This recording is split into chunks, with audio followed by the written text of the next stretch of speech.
Yan, nangunguha sila ng mga samperola. Prutas samperola. Ang tawag sa amin. Yan, ang samperola. Yan. Yan ang bunga niya. Oh, yan. Ito guys, yung nakuha ko. Yan ang nakuha niya daw, samperola. Prutas daw yan. Ang sasarap. Yan. Wow. O, namini na lang nakuha-kuha. Yung isa purong pagkain. Kinakain niya na agad-agad. O. Ganun, dami-dami yun ang bunga. Pero ano pa? Ganun.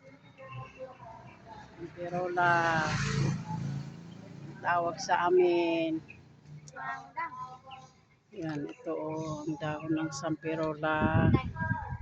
Yan, ang dami ang bunga-bunga niya.